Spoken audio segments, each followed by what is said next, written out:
कि इस पावन धरा को कोटि कोटि नमन करते हुए आप सभी को आज यहां पर लोकार्पित होने वाली परियोजनाओं का, जिनमें 2131 करोड़ की 325 विकास की परियोजनाएं हैं, इसके लिए मैं सहारनपुर से चुने गए सभी जनप्रतिनिधियों को हृदय से बधाई देते हुए आप सभी सहारनपुर वासियों का हृदय से अभिनंदन करता हूं और इन परियोजनाओं की शुभकामनाएं देता हूं। बहनों और भाइयों, अभी हाल ही में विधानसभा चुनाव के परिणाम सामने आए हैं। विधानसभा चुनाव में असम में तीसरी बार, पुदुचेरी में दूसरी बार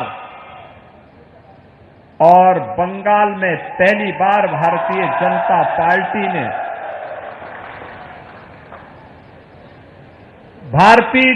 पार्टी ने सरकार बना करके सभी उन राजनीतिक विश्लेषकों को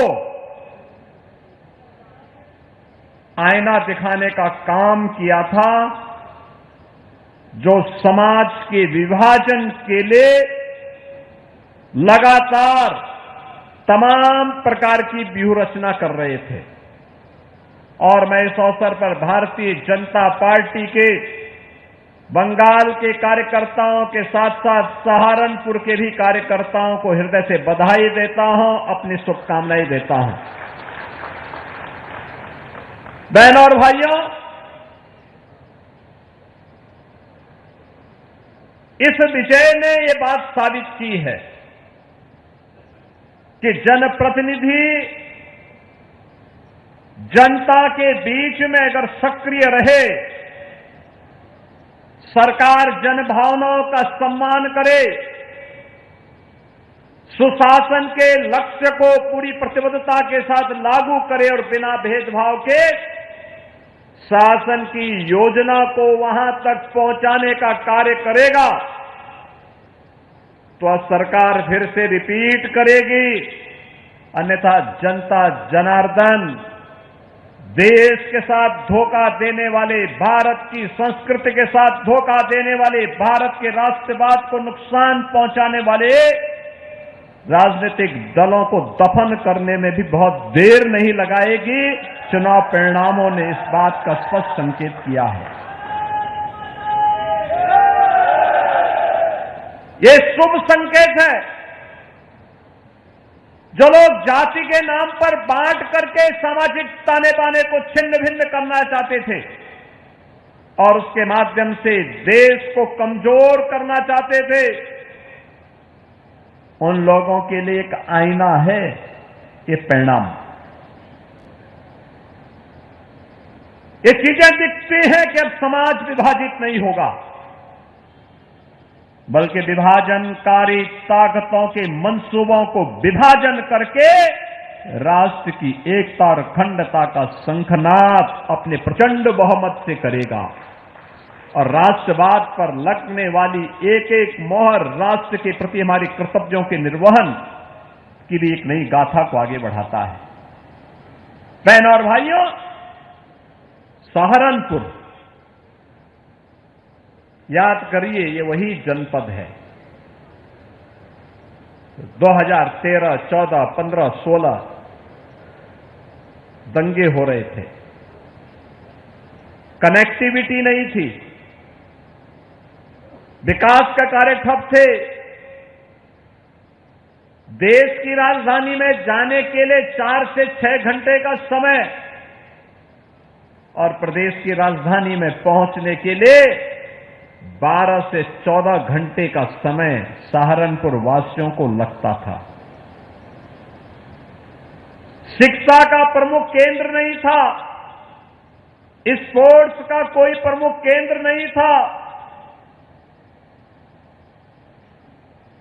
सहारनपुर अपनी पहचान के लिए मोहताज था। अन्नदाता किसान परेशान था, नौजवान प्लान करने के लिए मजबूर था और प्लान के साथ साथ यहां के उद्यमी और व्यापारी दहशत में थे। देवबंद बदनाम हुआ था क्योंकि देवबंद से जब फतवे जारी होते थे तो देश के अंदर हलचल मचती थी, हलचल। लोगों को लगता था कि पता नहीं अब क्या हो जाएगा। 2016 में इसी सहारनपुर में दंगे हुए थे, सिख विरोधी दंगे। 2013-14 में मुजफ्फरनगर, शामली, पश्चिमी उत्तर प्रदेश जल रहा था। महीनों कर्फ्यू, आवागमन बंद,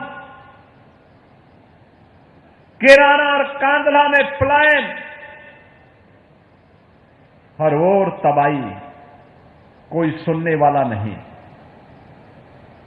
बहनों और भाइयों, उन स्थितियों में 2017 में सरकार बनी। प्रधानमंत्री मोदी जी के आह्वान पर उत्तर प्रदेश की जनता ने मोदी जी पर विश्वास किया और प्रदेश में डबल इंजन की सरकार पहली बार बनी, पहली बार डबल इंजन की सरकार बनी। और आज मैं कह सकता हूं, सहारनपुर की पहचान यहां के कारीगरों के द्वारा बनाए गए वर्ल्ड क्लास कास्ट कला, वुड कार्विंग का कार्य आज फिर से इसको अपनी एक नई पहचान मिल गई है। सहारनपुर भी कह सकता है कि हमने कुछ विशिष्ट किया है, अपने दम पर किया है, वह है कास्ट कला। उसको फिर से मंच मिला है, प्लेटफॉर्म मिला है, एक नई पहचान मिली है। सहारनपुर आज क्या नहीं है सहारनपुर में। अभी 14 अप्रैल को प्रधानमंत्री जी आए थे सहारनपुर में। दिल्ली, बागपत, शामली, सहारनपुर, देहरादून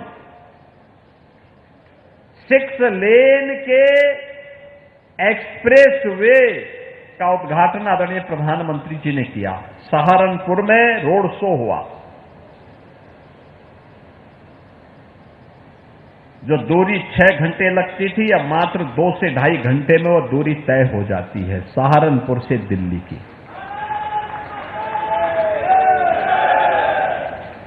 इस इकोनॉमिक कॉरिडोर में पहला इंडस्ट्रियल और लॉजिस्टिक का हब दिल्ली और देहरादून के बीच में सहारनपुर में ही हम बनाने जा रहे हैं और इसके लिए कार्य प्रारंभ हो गया है।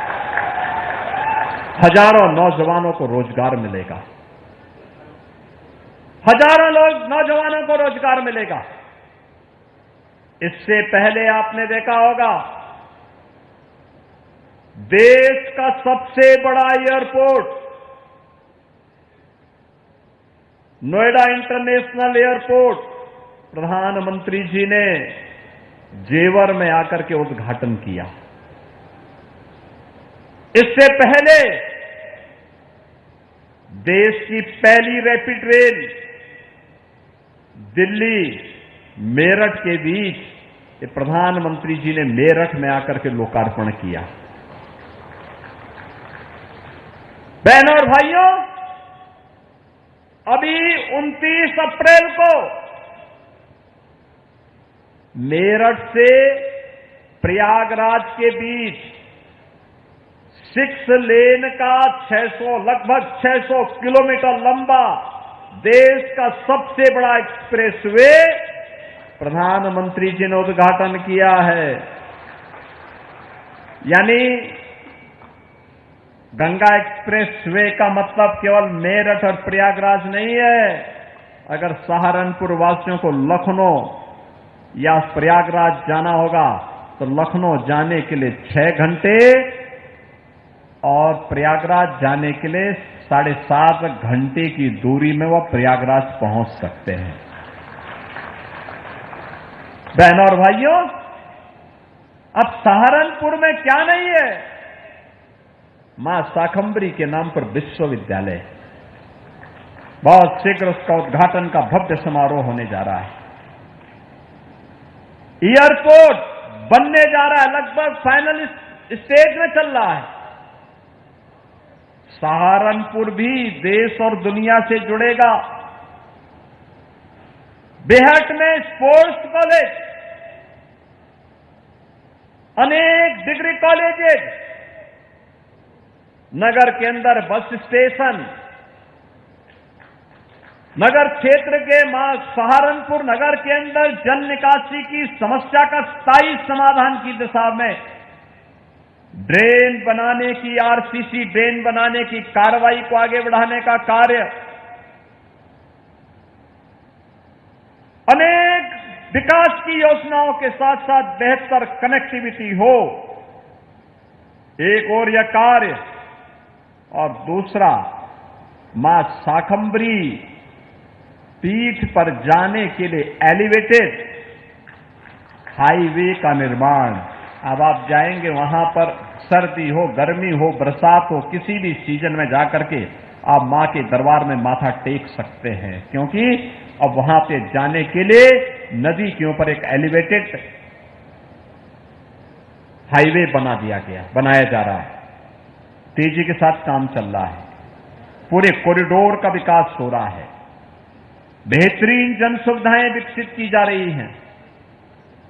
हर माननीय विधायक अपने अपनी विधानसभा में इन सब कार्यक्रमों को आगे बढ़ा रहा है। यानी अब वही सहारनपुर अपनी गति के लिए, अपनी प्रगति के लिए जाना जा रहा है। जिस सहारनपुर की पहले लोगों ने फतवे जारी कर करके दुर्गति कर रखी थी, अब ये फतवे की कार्य संस्कृति से मुक्त होकर के, फतवे की कुसंस्कृति से मुक्त होकर के, वही सहारनपुर अपनी गति के माध्यम से न केवल प्रगति कर रहा है, बल्कि भारत की समृद्धि में भी अपना योगदान कर रहा है। और इसीलिए सहारनपुर के आप सभी नागरिकों को अपनी बधाई देने के लिए आज मैं सहारनपुर में स्वयं आया हूं। आपके राज्य की खबरें, आपके शहर की खबरें सबसे पहले जानने के लिए देखते रहें अमर उजाला। चैनल को सब्सक्राइब जरूर कर लें और पाएं हर अपडेट।